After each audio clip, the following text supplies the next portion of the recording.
First in first out மெத்தட்ல sums எப்படி போடுறது, ப்ராப்ளம்ஸ் எப்படி போடுறது அப்படின்றத பார்க்க போறோம்.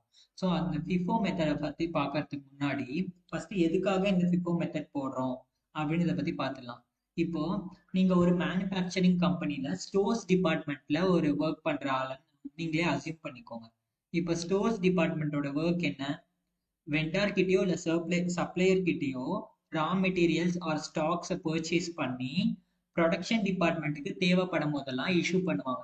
அதுதான் அவங்களுடைய மேஜர் ஒர்க்கா இருக்கும் அவங்க இந்த கம்பெனில. ஸோ இங்க அதான் நான் சொல்லியிருக்கேன். இந்த இந்த டயக்ராம் பாருங்க. ஸ்டோர்ஸ் டிபார்ட்மெண்ட் வந்து சப்ளையர் கிட்ட இருந்து ரா மெட்டீரியல்ஸை பர்ச்சேஸ் பண்ணி ப்ரொடக்ஷன் டிபார்ட்மெண்ட்டுக்கு எப்பெல்லாம் தேவைப்படுதோ அப்பெல்லாம் இஷ்யூ பண்ணுவாங்க.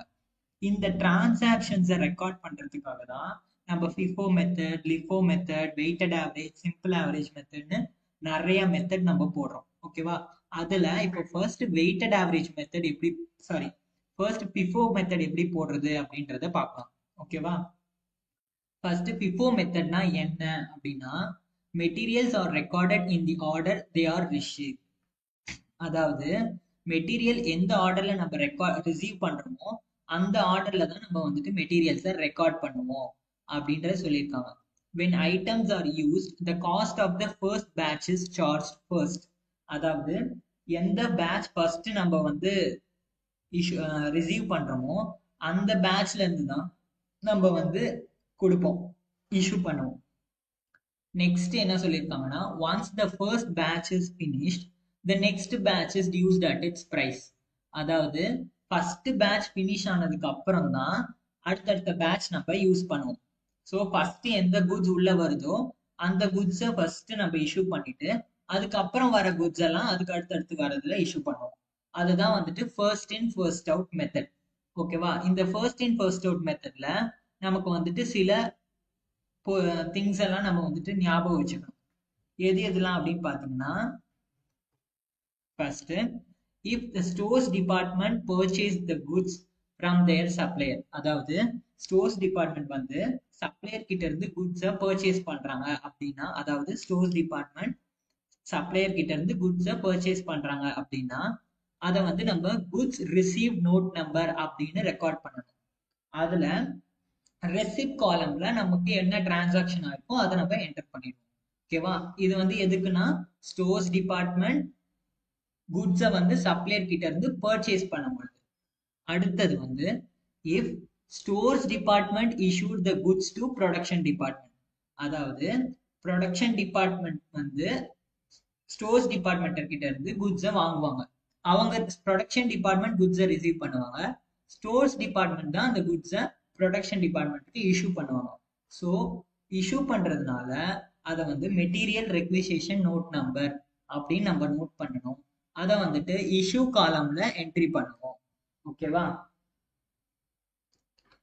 அடுத்தது if production department return the goods to stores department. அதாவது ஏற்கனவே நம்ம ஸ்டோர்ஸ் டிபார்ட்மெண்ட் வந்து குட்ஸ் வந்து ப்ரொடக்ஷன் டிபார்ட்மெண்ட்டுக்கு இஷ்யூ பண்ணியிருப்பாங்க.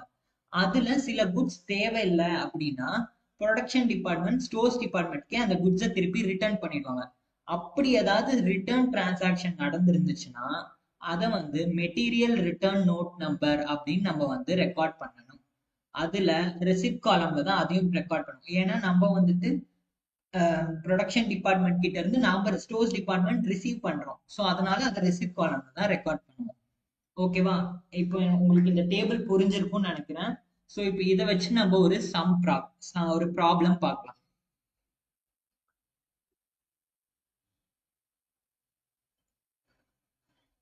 ஓகே, இப்போ ஃபர்ஸ்ட் இன் ஃபர்ஸ்ட் அவுட் மெத்தட்ல இப்போ வந்துட்டு சம் நம்பர் 46 நம்ம வந்து ரெட்டியன் மூர்த்தி சாரோட புக்ல இருந்து பார்க்கலாம். ஓகேவா?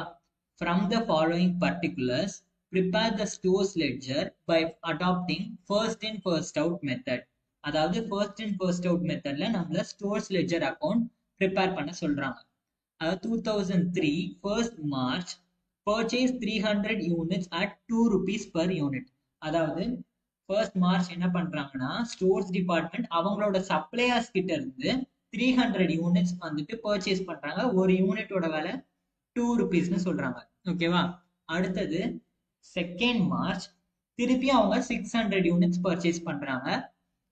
ஒரு யூனிட் வந்து 3 rupeesனு சொல்றாங்க. அடுத்தது 5th March issued 400 units. 400 units issue பண்றாங்கன்னு மட்டும் தான் சொல்லியிருப்பாங்க. எவ்வளவு பிரைஸ்ன்னு சொல்லியிருக்க மாட்டாங்க. அதை நீங்க தான் கண்டுபிடிச்சு போடணும். ஓகேவா?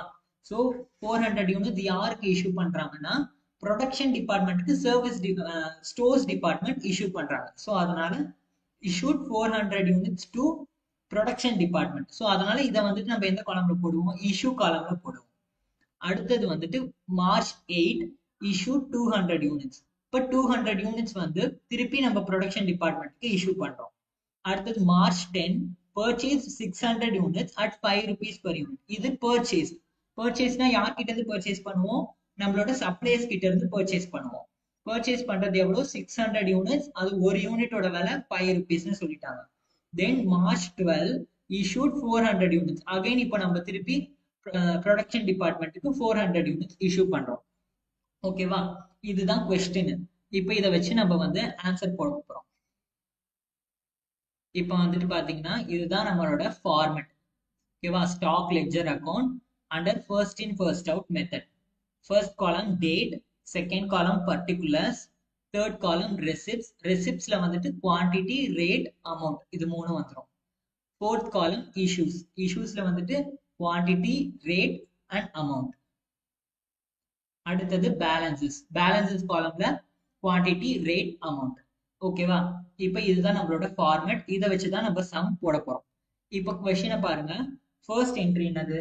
March 1st 2003 purchased 300 units at 2 rupees per unit. So purchase பண்ணியிருந்தா இது என்னது? நம்ம என்ன சொல்லியிருக்கோம்? purchase பண்ணியிருந்தா if stores department purchase the goods from their supplier. Purchase பண்ணியிருந்தா என்னது? goods received note number under receipt column. So அதனால goods நம்ம வந்து 1st March date வந்து 1st March 2003 goods received note number. ஏன்னா அதை வந்துட்டு நம்ம goods receive பண்றோம். So அதனால வெண்டார் கிட்ட இருந்து நம்ம goods receive பண்றோம். So அதனால goods received note number எவ்வளோ? 300 units into 2 rupees. ரிசீவ் பண்றதுனால ரெசிப்ட்ஸ் காலம்ல 300 to எவ்வளோ ஆச்சு? 300 into 2 600. அதாவது குவான்டிட்டியில 300 units, ரேட் per யூனிட் வந்து 2 rupees. ஸோ டோட்டல் அமௌண்ட் வந்து 600 போட்டுருவோம். இப்போ நம்மளுடைய அக்கௌண்ட்ல பேலன்ஸ் எவ்வளோ இருக்கு? Same the 300 to 600. இப்போ இதுதான் நம்மளோட அக்கௌண்ட்ல பேலன்ஸ் இருக்கு. இப்போ அவ்வளவுதான். ஃபர்ஸ்ட் என்ட்ரி முடிஞ்சிச்சு. செகண்ட் என்ட்ரி என்னது? Second March purchase 600 units at 3 rupees per unit. இப்போ செகண்ட் மார்ச் திருப்பி நம்ம வெண்டார் கிட்ட இருந்து 600 units பர்ச்சேஸ் பண்றோம். ஸோ 600 units எவ்வளவு ருபீஸ்க்கு? 3 rupeesக்கு. எவ்வளவு வருது? 1800. ஓகேவா? இப்போ வந்துட்டு நம்மளோட பேலன்ஸ்ல எவ்வளவு இருக்கும்? ஆல்ரெடி ஒரு 300 units இருக்கு. நம்ம ஃபர்ஸ்ட் பர்ச்சேஸ் பண்ணது. அது 300 units at 2 rupees each. டோட்டலா 600 அமௌண்ட். அது போட்டுருவோம். நெக்ஸ்ட் நம்ம புதுசா எவ்வளவு பர்ச்சேஸ் பண்ணிருக்கோம்? 600 units, 3 rupees, then 1800. இது புதுசா பர்ச்சேஸ் பண்ணது. அடுத்தது வந்துட்டு அடுத்த காலம் 5th March issued 400 units. So 5th March எவ்வளவு நம்ம இதுல வந்துட்டு இஷ்யூ பண்ணிருக்கோம். இஷ்யூனா என்ன சொல்லிருக்கோம் நம்ம? if stores department issued the goods to production department. அப்போ அது வந்து மெட்டீரியல் ரெக்விசிஷன் நோட் நம்பர் சொல்லிட்டு நம்ம இஷ்யூ காலம்ல என்ட்ரி பண்ணுவோம். ஓகேவா? So 5th March issued 400 units.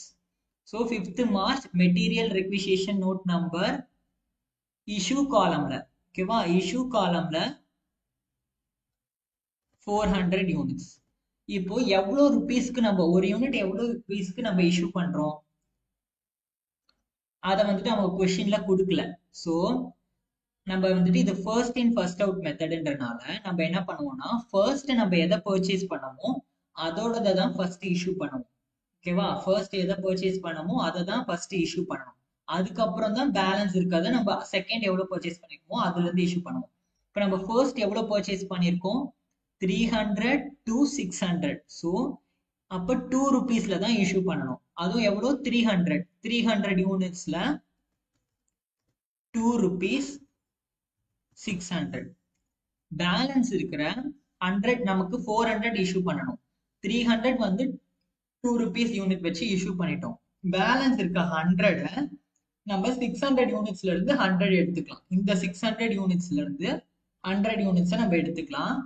ஒரு யூனிட்டோட விலை எவ்வளோ? 3 rupees. 3, ஸோ டோட்டலா 300. ஓகேவா? இப்போ நம்ம அக்கௌண்ட்ல பேலன்ஸ் எவ்வளோ இருக்கும்? 300 யூனிட்ஸ் இருந்துச்சு. பட் ஆனா அதை ஃபுல்லா நம்ம இஷ்யூ பண்ணிட்டோம் ஃபர்ஸ்ட் இன் ஃபர்ஸ்ட் அவுட்ல. நெக்ஸ்ட் 600ல 100 இஷ்யூ பண்ணிட்டோம். பிகாஸ் டோட்டலா 400, ஸோ 100 இஷ்யூ பண்ணிட்டோம். பேலன்ஸ் எவ்வளோ இருக்கும்? 500 தான் இருக்கும். So 500 into 3, 1500. ஓகேவா?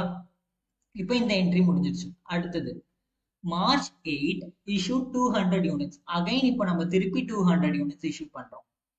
So March 8 materials requisition note number, இங்க பாருங்க, இதுவும் இஷ்யூ தான் பண்றோம். ஸோ இஷ்யூ காலம் நேரா இஷ்யூ எவ்வளவு இஷ்யூ பண்ணிருக்கோம்? நம்ம 200 இஷ்யூ பண்றோம். ஸோ 200 into இதுல வந்துட்டு நம்ம பேலன்சஸ்ல 500 யூனிட்ஸ் at 3 rupees 1500 தான் இருக்கு பேலன்ஸ்ல. ஸோ அதுல இருந்து டைரக்டா எடுத்துடலாம். into 3, 200 into 3, 600. இப்போ 200 யூனிட்ஸ் நம்ம இஷ்யூ பண்ணிட்டோம். அப்ப நம்ம அக்கௌண்ட்ல பேலன்சஸ் எவ்வளவு இருக்கும்? பேலன்ஸ் இன்னும் 300 தான் இருக்கும். 500ல 200 மைனஸ் ஆயிடுச்சு. ஸோ பேலன்ஸ் 300 இருக்கும். into 3, டோட்டலா 900 இருக்கும். ஓகேவா? இப்போ இந்த டிரான்சாக்ஷன் முடிஞ்சிருச்சு. அடுத்த டிரான்சாக்ஷன் என்ன? 10th March purchased 600 units at 5 rupees per unit. இங்க பாருங்க, இதுல வெண்டார் கிட்ட இருந்து நாம பர்ச்சேஸ் பண்றோம். சோ பர்ச்சேஸ் பண்ணா எங்க வரும்? ரெசிப்ட் காலம்ல வரும். So 600 units at 5 rupees. So goods received note number. goods received note numberனா நம்ம பர்ச்சேஸ் பண்ணிருக்கோம். சோ goods நம்ம ரிசீவ் பண்றோம். சோ அதனால goods received note number. எவ்வளவு பர்ச்சேஸ் பண்ணிருக்கோம்? 600 units into 5. சோ 600 to 5, டோட்டலா எவ்வளவு வருது? டோட்டலா எவ்வளவு வருதுன்னு பாத்தீங்கன்னா 3000 வருது. சோ இப்போ நம்மளோட அக்கௌண்ட் பேலன்ஸ்ல எவ்வளவு இருக்கும்? ஆல்ரெடி ஒரு 300 யூனிட்ஸ் இருக்கு நம்ம அக்கௌண்ட் பேலன்ஸ்ல. அது 3 rupees. So total 900. இப்போ அகைன் நம்ம வந்துட்டு 600 பர்ச்சேஸ் பண்ணியிருக்கோம். ஸோ அதோட 600, 5 rupees per unit, 3000 டோட்டல். ஓகேவா? இப்போ next 12th March issued 400 units. 400 units வந்து 12th Marchல நம்ம இஷ்யூ பண்ணியிருக்கோம். ஸோ 12th March நம்ம இஷ்யூ பண்றதுனால இது material requisition note number. Material requisition note number எங்க போடுவோம்? நம்ம இஷ்யூ காலம்ல போடணும். ஏன்னா நம்ம இஷ்யூ பண்றோம். எவ்வளவு இஷ்யூ பண்றோம்? 400 யூனிட்ஸ் இஷ்யூ பண்றோம். நம்ம வந்துட்டு ஃபர்ஸ்ட் இன் ஃபர்ஸ்ட் அவுட்ன்றனால ஃபர்ஸ்ட் எவ்வளவு பேலன்ஸ் இருக்குன்னு பார்த்துட்டு அதுல இருந்து கொடுத்துட்டு தான் நெக்ஸ்ட் புதுசா எவ்வளவு வந்திருக்கோன்றதோ அதுல இருந்து எடுத்து கொடுக்கணும். இப்போ நம்ம 400 இஷ்யூ பண்ணணும். பட் ஃபர்ஸ்ட் இருக்கிறதுல 300 யூனிட்ஸ் தான் இருக்கு. ஸோ அதை வந்துட்டு ஃபர்ஸ்ட் மொத்தமா இஷ்யூ பண்ணிடணும்.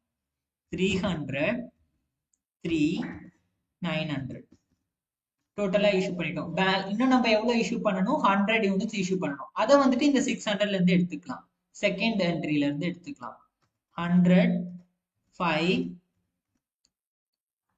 500. இப்போ நம்ம அக்கௌண்ட்ல பேலன்ஸ் எவ்வளவு இருக்கும்? 500, 5, 2500. ஓகேவா? அவ்வளவுதான் இந்த சம். இது முடிச்சிட்டு லாஸ்டா இப்போ நம்ம அக்கௌண்ட்ல பேலன்ஸ் எவ்வளவு இருக்கு? 500 தான். 500 யூனிட்ஸ் இருக்கு at 5 rupees each, 2500. ஸோ அதை நம்ம டிஸ்க்ளோஷர் அப்படின்னு போட்டுட்டு closing stock of 500 units at rupees 5, 2500 அப்படின்னு நம்ம எழுதிடணும். லாஸ்டா நம்மளோட க்ளோசிங் ஸ்டாக்கை டிஸ்க்ளோஷரா நம்ம எழுதிடணும். அவ்வளவுதான் இந்த சம். இதுதான் நம்மளோட first in first out method. ஓகேவா? இந்த சம் உங்களுக்கு புரிஞ்சிருக்கும்னு நினைக்கிறேன். நம்ம நெக்ஸ்ட் வீடியோல மற்ற சம்ஸ்லாம் எப்படி போடுறதுன்னு பார்க்கலாம். ஓகே, பாய்.